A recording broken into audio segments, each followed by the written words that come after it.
Hey everybody, I hope you're having a great day. I'm trying to make some second day waves work here, even though they're barely hanging on. But I want to talk today about the Viseart Petit Pro palettes. So there are 3 of these now, and I really, this past holiday season, fell in love with the first one. It had been out for a while, but just during a time when I was doing a lot of traveling and just really wanting to simplify and downsize whatever makeup I was taking with me, that Petit Pro palette was just everything for me, and I really fell in love with it, and I found the color selection to be actually really versatile. So this is the one I'm talking about here. These palettes, if you're not familiar with them, they're tiny. They're about the size of a credit card, but a little bit thicker. They're gonna cost $30 each. This original one, the first one that came out, I know that's available at Sephora. The second one is also available at Sephora, and then the third I just recently got from Beautylish. But Viseart shadows are really high quality. You've probably heard me talk about them on my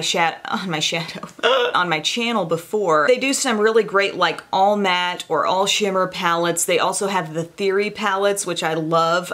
They're a great kind of monochromatic grouping of shades just in certain color families. So like the Mink Squad is going to be your coppery warm shades, and then you've got Amethyst with the purples, and they're really doing a great job in giving you half matte, half shimmer in just one solid color scheme. But with the Petit Pros, what you'll notice is that things are a little bit more mixed. You are always getting half matte and half shimmer here, so like in this original one, here's your row of mattes, here's your shimmers, but the shades are a little bit more mixed. You know, you're getting maybe a purple and then a dark charcoal type shade, a gold thrown in there, a champagne. And so I think it's actually a really good way to sample the brand. The pans are small, and if you ended up with a few of these and you really wanted to customize it, mix and match, you can pop the pans out and switch things around. But this is the way they fold down. They've got a mirror in there, and then it's just a magnetic closure, and it's just so tiny, so easy to take with you. And that's why I appreciate in a little 8-color palette that they're able to, in a lot of cases, work in a lot of variety. But what I want to do today is compare the 1, 2, and 3 and let you know my preferences, but not only that, just show you the swatches and help you decide for yourself if you've never tried one of these before. Also, I'm going to do a demo with the newest Petit Pro at the end of this video. But with the original, here's what we're looking at. We've got kind of a purpley shade, a copper, a gold, a champagne color, and those are all with kind of a shimmery metallic finish. And then your mattes are like sort of an off black, a near black shade here, a really dark kind of rusty wine color, this sort of mushroomy shade right here that's great for the crease, and then just your light cream color. So it's perfect for creating looks that might be more on the warm side, or you can cool it down. You can do a purely matte look if you felt like it one day. Oops. But again, I was just stunned by the versatility of this. When I really took it with me as the only eyeshadow I was taking on a trip, and I pinned myself down to only using these shades, you can really come up with a lot of variety. So I think that one's a lot of fun. It's filled with good basics, and this is the one that's been around the longest. Then we've got the Petit Pro 2, which is quite different, and I want to set this aside for a second and actually talk about the newest one in comparison with the first, because these two have a lot of similarities that I think need to be pointed out. This is the newest Petit Pro, and at a glance, like just seeing it really tiny on the website, I thought, wait, is that the same palette, or are they just re-releasing it, changed a couple shades? No, I can tell you every shade in here is different, but there are similarities. There is closeness, and I would say the bottom line difference between this one and this one is your preference for greens. If you really don't think you'll ever wear like a spring green or a forest green, you might go toward this palette. Here, in place of that kind of a shade, they're giving you a gold. You've got more of a strong copper, and in this palette, there is no gold. Your coppery shade is a little bit more of a dusty bronze. You're still getting a purple, which is a little bit more vibrant, I would say, in this newest palette. It's more of an orchid, and then you've got the spring green, this really dark forest green. This brown right here seems to have maybe just a little plum mixed in. Absolutely love this crease color here. It's a little bit on the rosy side, kind of a rosy taupe. You've got a nice soft matte pink that's great for highlighting under the brow, and then this beautiful shimmer up here as well. It's kind of like a slightly pinky champagne color. So again, looking at these two palettes side by side, if you love the idea of greens, you might go for this one. If you say, I'm really not going to wear those, I'd prefer going more gold, and I'd like more of a standout copper in there, and maybe you'd prefer that purple to be just a bit richer and deeper, If that's your preference, you might go for the first one. But they're both good palettes. All of these Petit Pros I do like, but I feel like my favorite that I'm really becoming attached to is this one, and it is reminding me a lot of like the Too Faced Romantic Eye that also had tones of purple and also green, and I've just really fallen in love with the looks that I've done with this. And as I will point out in the demo, you know, you can forego these brightest shades and have a very, very natural, wearable, everyday palette, but I think it's so fun to have that beautiful tone of purple and also the green and this dark forest green alongside that. When you layer those up on the lid, it's just absolutely stunning. So I am a huge, huge fan of the latest Petit Pro release. But now let's back it up and go back to the Petit Pro 2, which I think launched pretty soon after the Tryst palette. And for a time I was getting quite a few questions like, which should I get? Because I had used the Tryst palette in like a get ready with me video, and then this came out. To me, the Petit Pro 2 is like all the shades of Tryst just richened up, you know, like instead of just getting a peach, you're getting a bright coral. Instead of getting this kind of burgundy shade, you're getting a real true rich purple, like kind of purple plum. And all of the shimmers where you're getting some that are a little more peachy, a little more golden in the Tryst palette. Everything is more along the lines of a rose. You know, you look at this entire shimmery row and everything's kind of got some element of rosiness. One is this really cool ultra shimmery pink. It's a great statement shade. One has a little bit more purple infused in it. This one is the most reddish. And then you've got this kind of warm shimmery pink here. And then on your next row, we've got kind of a yellowy peach, I'd call that. Your bright coral, a true brown, like a milk chocolate brown, and then the plummy purple.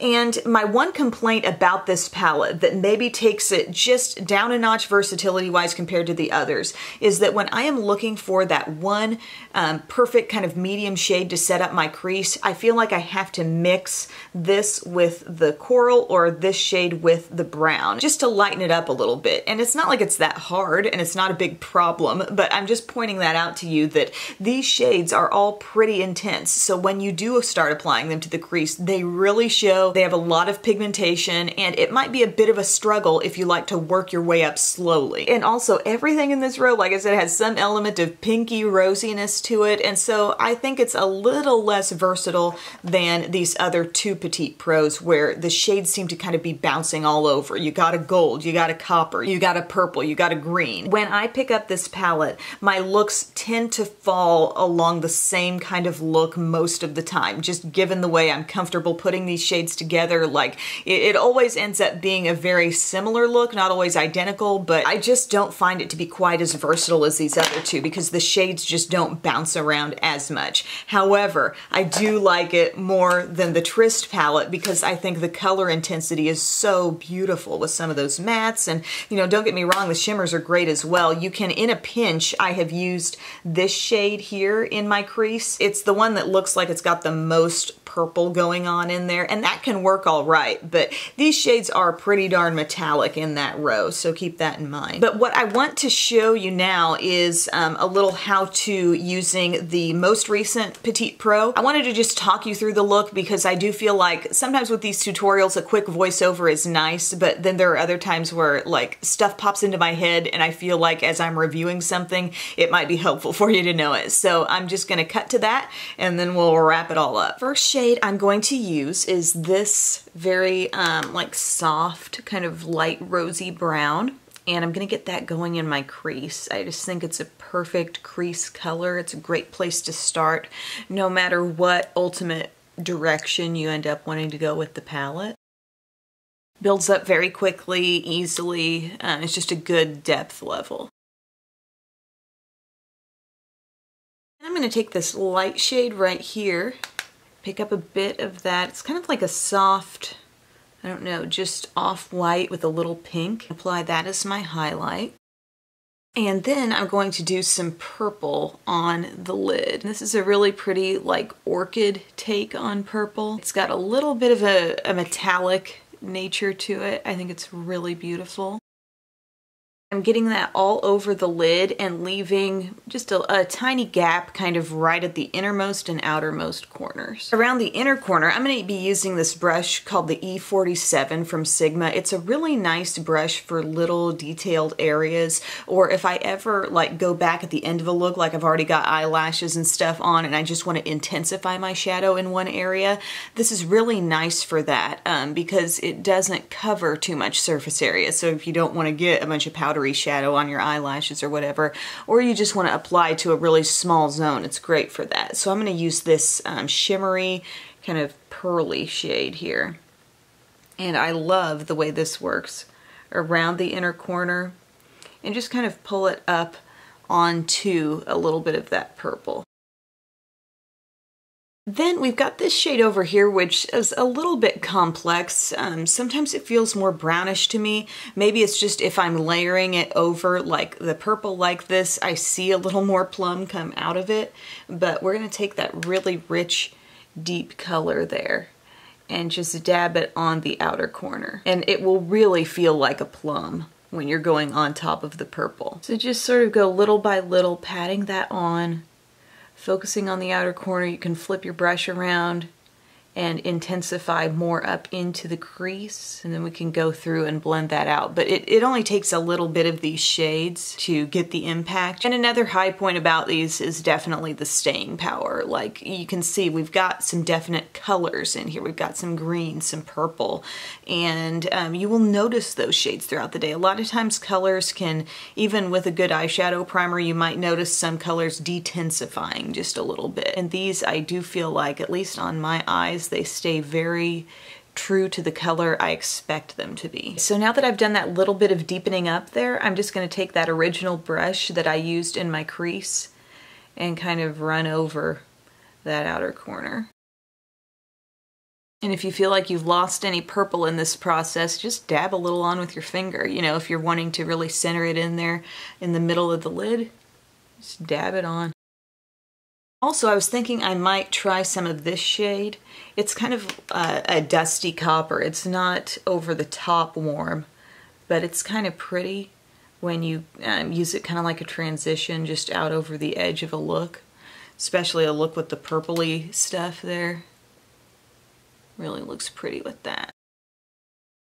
Now on the lower lash line, I think I am going to utilize the greens in here and give myself a greenish pop there. Normally, I feel like I steer toward this green for the lid just because I really like that shade and it's just a nice way to showcase it, but I'm going to try it on the lower lash line today. I'm going to pick some up with my E21 smudge brush from Sigma.